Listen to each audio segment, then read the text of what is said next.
On this crunchy and creative episode of UTR, we're heading downriver for local chips with family flavor. A soul food spot you'll want to savor. A festival where art meets heart. And a roller derby team that'll knock your socks off. Don't blink, or you might miss the action.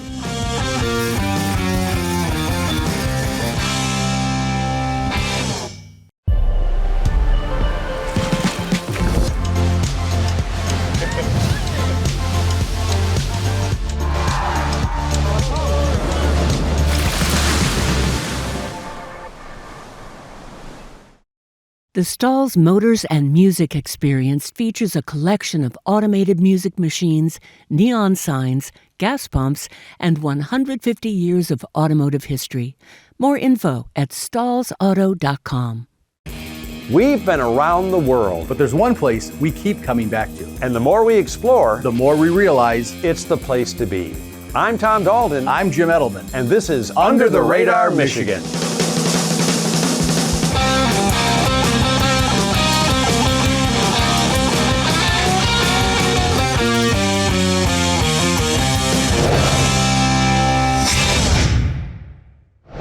Now, if you think of Downriver as just a direction, think again.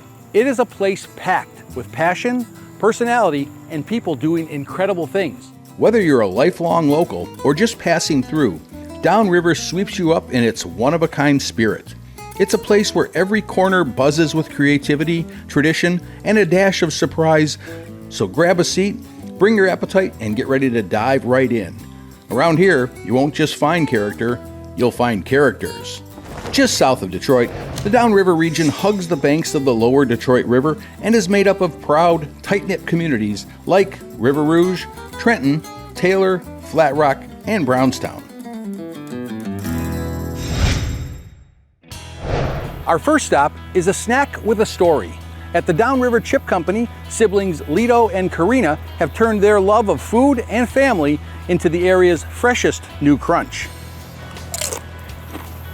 They started small, but dreamed big. Now their chips are on shelves at Meijer and in the mouths across Michigan. I met up with the dynamic duo to find out how it all got cooking and where they're going. How did this start? I mean, you know, you've been a long time tortilla company. We have. How did this launch? So yeah, Mom started it in 2005, Grandma teaching her how to make tortillas in Mexico, and that launched her tortilla business in 2005. He joined in 07. It was a small shop, Yep. shop in Melvindale, and it was just purely tortillas. My mom could get it to a certain point, and then I joined the family to see if we can do something bigger, make something out of it. And we did. We outgrew that building within a year or two. We moved in here, and the room just gave us a lot more room to play and co-pack for others. And so we started producing chips. We got room for a fully automated line. The bag is what grabbed me. I was walking through bushes and it stopped me. Just popped, in my right? tracks. It did. And it, unlike anything else in that world, it was, it's definitely a heritage band. It is. So You know, when we were producing for others and we knew our capacity and we learned so much along the way with co-packing for others, and we said, why can't we do that for ourselves? Maybe we need to rebrand and do something that we're 100% Mexican, but born and raised here. So we wanted something to connect both cultures together. A name that's easy to remember, easy to say, but the flavor and the art to really represent our culture. So we came with the sugar stall, and a lot of people think that it represents death, but really represents life, and it's full of color, and you remember your past. And that was so important because it all started with my mom and my grandma teaching her how to do things, and it grew into us wanting to be a part of that and come up with the cool logo that represented that, cool flavors and everything like that. and that's what's fun, even for us on the show.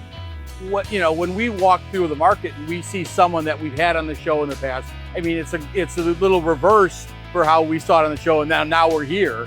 But so brother and sister, I mean, it's could be a challenging relationship. Yeah, absolutely. Right? Well, we kind of grew up like in 05. I mean, she was just a little girl, 14 years old, and Mom would take us on the weekend to help her out at her shop, and so we kind of grew up in the business at a young age, and now we try to be adults and Try. be a little more civil when we. When you look at this line, it makes sense to someone who doesn't know.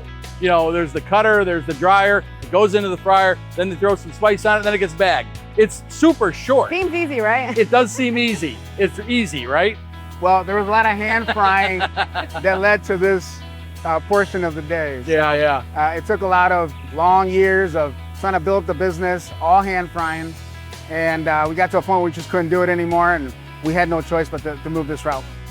Well, you know, I look at the flavors you have, and they're very well thought out. What's on the plan? What flavors next? Yeah. We actually have a pita chip coming out. We have 5 flavors, and those were also very carefully thought out. And the reason for the pita chip is just with the tortilla chips, we're all about family and getting together and, you know, sharing each other's time over food. And whenever we're cooking or have a grill out, we got the chips and the salsa, and we also have the pita and the hummus. Like, those 2 things never fail, so we decided to launch our own pita with different flavors, and that should be coming. Put a little twist to the name to kind of add a little flavor of us, so we called it Señorita Pita. There you go. And so I think that's going to be a catchy name, and hopefully it moves. So where do you see this going? How do you grow beyond Meyer, Bush's, and Westport? Yeah, so we're doing all of our own deliveries. We're DSC everywhere we go. We're still the ones going, knocking on doors, trying to present our product, you know, to the independent markets. We're hoping for a distributor, you know, to really help launch us through the whole state of Michigan and even outside of that. So I think we're ready for that next We're in step. that growing state right now, but we're ready for that step to take. So what does it mean to represent Downriver on every bag? Well, it's a big responsibility. I mean, we're from Downriver. We've always have been. We always wanted to represent the area. Yeah, and it's fun being part of the community, you know? People like to pick and choose, oh, that's not part of Downriver, oh, that's too far north, that's too far south, you know, but... People have their Downriver and what they consider Downriver. Yeah. But we're considering anything in this whole area from Detroit down this way. And we're proud of it. Well, we're all about the local push as well, so I think we're all going to get along really nicely. I think so. Nice job. Nice job. Thank you. Good job, Get bro. the chips. All right. These chips burst with bold flavors and bring excitement to your snacking game, making Downriver Chip Company a standout pick when you want something crunchy, tasty, and Michigan-made.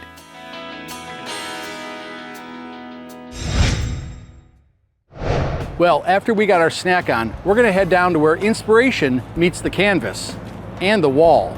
Each year, Trenton transforms into the celebration where creativity, color, and community turn into the Trenton Art Festival. Walking through the streets of vendors and festival activities, we found towering works of art being crafted right before our eyes.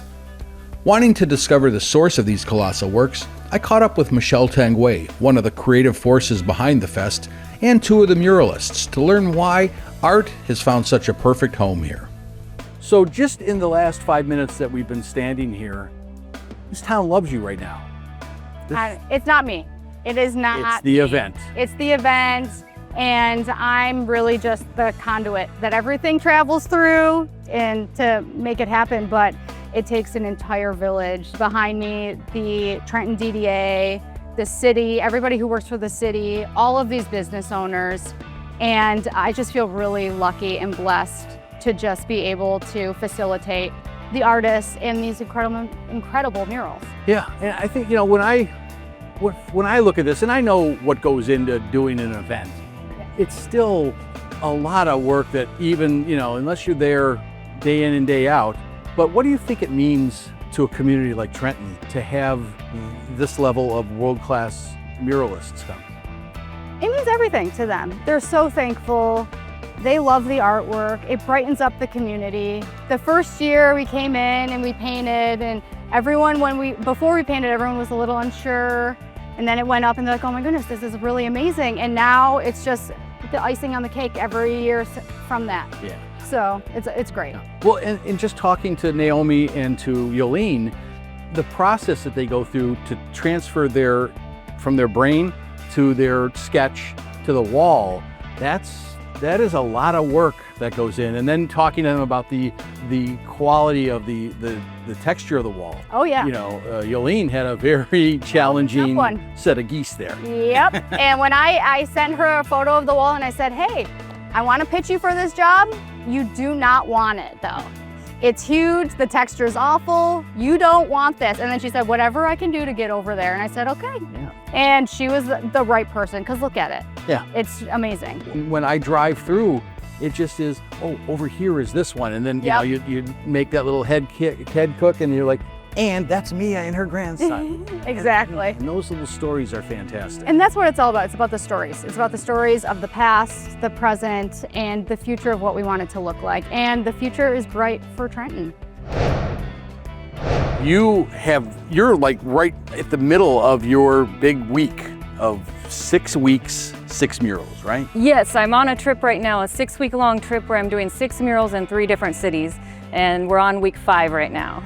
When you build a project, is this a drawing you did and you've been kind of working on this for a little while? Yeah, well, I start out on my iPad with a picture of the wall, and then I start drawing on top of my iPad trying to get a composition I want, and then I start dialing into the details a little more as I go. Yeah. But it goes through so many iterations, like so many different ideas before I start zeroing in on what I really want. Yeah, yeah. I mean, that and you said the faces are harder on children.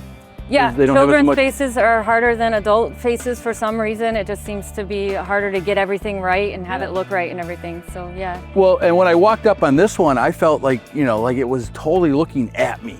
I mean, there's so much expression in those eyes. I love that, so it is fantastic. And I love it when the little kids walk up. I do too. I love seeing little kids' reactions. I like seeing them look at it in awe, and it just makes me happy. Yeah, yeah. And seeing all the little kids do the dance in front of it, that really brought me so much joy. Yeah, that's a heck of a backdrop, right? Yeah, exactly. So Yolene, I'm looking at this mural and I almost see those tips of those geese wings moving. Oh. I mean, there's life in them. So congratulations on that. And you hail from Belgium. Right? And how many murals do you do a year? Oh, that's a really good question. I think in the high season, that's like 3 a month. So you do the math. Yeah.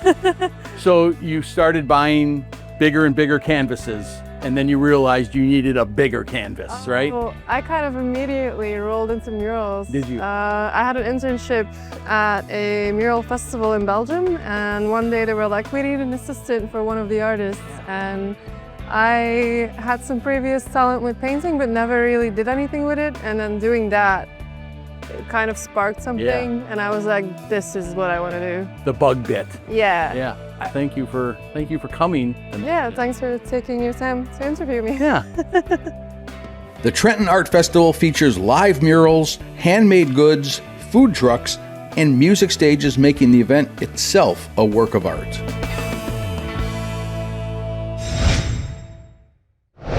You know, of course, all that walking made me hungry. It's a good thing we have a soul-satisfying restaurant here in Flat Rock that brings together heritage and heart in one restaurant. I met up with owners Blonnie and Miller Taylor, whose passion for family recipes and community nourishment comes through in every bite. Also joining us was Bill Miller, who rebuilt the former Waterworks building into a beautiful restaurant. So, Miller and Blonnie, you guys run the restaurant. Correct. Bill, you own the building. And it's a match made in heaven, right? So what I love about this was the Waterworks, right? The water plant. Designed by Albert Kahn. Yeah, I mean, how many buildings you get to work on that are designed by an architect of that quality and that nature and what he's built in this town? It's nuts. Yeah. So let's talk food. Let's talk food. Let's talk food. I mean, you're cooking my comfort food. I mean, you know, food that can put on a couple pounds in one meal. I love it. For sure. I love it. So tell me about the dishes. Tell me about, like, you know, the stuff you like cooking. Well, I love cooking. I started out with ribs, you know, I love cooking ribs. And I barbecued them at first with the barbecue grill. And I got about man, I had about 7 grills. And that's probably an understatement. He Yeah. probably has about 9 or 10. Yep, and then I graduated to smoking ribs, and I fell in love with the flavor, you know, and the time, you know, I was able to set it and kind of go do some things and come back, and it was perfect. And then I added things on as I went along. The brisket, I smoked the brisket, I love the brisket. I can smoke that all night and get some sleep while I'm cooking, you know, which is awesome.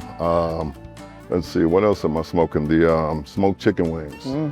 That we smoke those, and you know, we just got a lot of things to offer for the Flat Rock community and others around. It's an obsession. Yeah. Smoking's an obsession because it's not just throw it in the fryer and wait for it to come out 6 minutes later. Yeah. It is, you're right, it's like you can go to bed with a brisket and wake up 3 or 4 times to feed the fire. I think, you know, when I look at a restaurant like this, it's not just, you know, the passion of one. It's the passion of many. I mean, you all brought something to this table. Yeah. And I think that's pretty spectacular. I mean, you know, Bill, when you saw this building at first, you probably saw a big project in front of you. Oh my gosh, yes, it was dilapidated. Furnace hadn't been turned on in 13 years, so yeah, it was a lot of damage. Yeah, we did almost a year of demo before we started putting stuff back together. Yeah. What are some of the challenges that you guys saw when you first came in? Probably name recognition, just offering what some would consider a foreign food group. Some of the Southerners that come in here, they're like, oh yeah, but others, we found a lot of folks didn't know what collard greens were. I love greens. Yes. Turnip, whatever, I love them all. So I do too, I love them all too. So probably that was the biggest challenge because some folks are, you know, they know what they like, you know, and they kind of stay there. But for those who were willing to, you know, give it a shot, come out, you know, we sent out free samples to tables so that you never heard of collard greens? Here, let me let you taste them. They're delicious. Let me convert you with this one bite. Absolutely. But they have been very well received here in Flat Rock. The mayor, he's here. Once a week, yes. Every week the mayor is here. Oh man, they're very well received and very respected here. Absolutely. What would you say is the dish you enjoy cooking the most? Oh man, the dish I enjoy, actually it's the brisket. Yeah. Because it takes so much time and love, you know, the injection that I gotta inject it with, and then to create the bark and to make sure the bark comes out barky. Barky. You know. Yeah, that little crispy chunk to it. Yeah, and like you said, the jiggle. If it doesn't have the jiggle, gotta toss it. Yeah. He does so many things though. Even when he slices it, he makes sure it's the perfect slice and he puts it on his finger and he makes sure it bounces and he does, like, he makes sure it's perfect. Yeah. Like when he says it has to be, when Bill says it has to be perfect and he says it has to be pretty, it's not an understatement for you. Gotta be pretty perfect. Yes. There you go. Now the thing about this is you have not been smelling this food at home for the last 30 minutes. I have been smelling smoke and I know that I'm smelling some meat. I'm smelling some vegetables in there. I am hungry.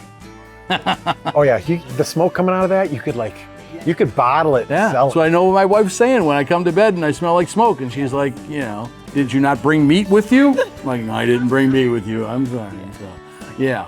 But let's get food. From cornbread to catfish and collards, this is the food that hugs you from the inside and leaves you grinning with every bite.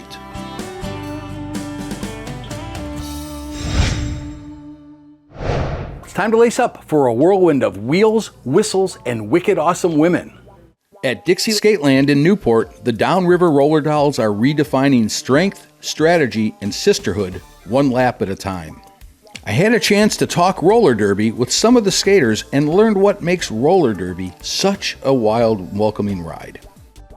So Jessa, you got to explain this game to me. I'm confused, frightened, and also willing to learn. So Yeah, I mean, I feel like that's how everyone feels when they're watching roller derbies, playing roller derby, so nothing new there. So how it works is there's 2 teams playing against each other, obviously, so you have 4 blockers, 1 jammer on each team, so 5 playing at one time from each team.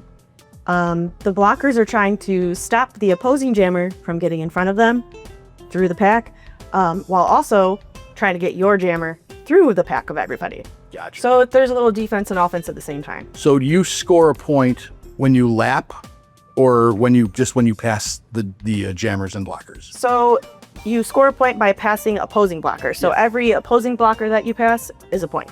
I got you. Okay, so you don't have to lap anyone. You just have to get past everyone. So your first initial kind of get through as a jammer, you don't get any points. That's just getting what we call a lead jammer. If you're a lead jammer, you can call off the jam before the 2 minutes is over, which is how long a jam is. And then your second time around, if you get through those blockers, you get a point for each blocker that you get past. Gotcha. What does this sport mean to you? It means a lot to me. So before I started, I was a pretty introverted, shy person. And I was kind of looking for a community of people that were similar to me, had similar interests. And I found roller derby at a street fair. I ice skated for my whole life, so I thought I could probably do it. Turns out I was right. It's been a great community to be a part of. Everyone is very accepting.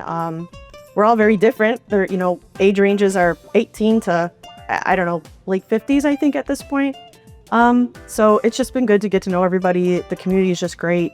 That's really what keeps me in it, and that's why I started. So there's got to be men's teams, right? There sure are. Those guys are much bigger than me. We actually do play against them sometimes. Oh, you do? Yes, we do. Okay. So co-ed. Yeah, there are co-ed teams. Pretty much anyone can play roller derby. Yeah. Yeah. Interesting.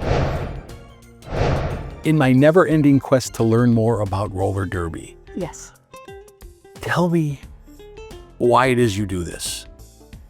I decided way back when we started in 2011, I saw a sign and it said, play roller derby. I'm like, I could do that. And it took a while, but, I joined right away. And it took a while to get really into the swing of things. But, you can't beat the friendships. You can't beat the sportsmanship. You just can't beat it. It's the best thing ever. Has it always been always been this one team, or have you had multiple teams over the years?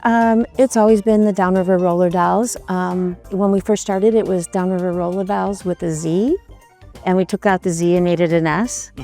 So that's kind of funny because we went from the old to the new, and the Z was old and the S was new. So that was kind of fun. As I'm learning more about this game, I'm learning its personality as well as your abilities, right? So first off, what is your derby name? My name is Krista. My derby name is Seam Ripper. I'm in the market for a new name though. Oh, Seam Ripper. Mm-hmm. So is that an anger-filled seam ripping, or I like to sew. I like to make dresses. Yeah. So you're always resetting your seams. Okay. What brought you to this? I joined at a difficult moment in my life, and I was really looking for a community of strong women to surround myself with and to draw on some of that strength. And this group is just fantastic. Yeah. Like when you play, how does your personality change? For me, I think when we're actually playing a game, I can tune out more of what's going on and with myself, and rely more on my team and listen more and work together more. And I think when you're also playing the game, you're able to take more hits than you think you can and get back up and go. Well, excellent. Well, I can't wait to see you out there playing. So let's rip some seams. Right. Fierce, fast, and full of heart, the Downriver Roller Dolls are rolling proof that Downriver knows how to throw down and lift up at the same time. From handcrafted chips and community art to soulful cooking and full contact camaraderie, Downriver showed us that pride, creativity, and connection are alive and well just a little south of the Motor City. So if you haven't been downriver in a while, maybe it's time to follow your taste buds, your curiosity, or your roller skates and head on down. We'll see you on the next Under the Radar. Each year, Trenton, I was almost close. Soul is one restaurant that's serving heritage and hype. Trenton transforms. Color, creativity, and community. It's time to lace up for a whirlwind of wheels, whistles.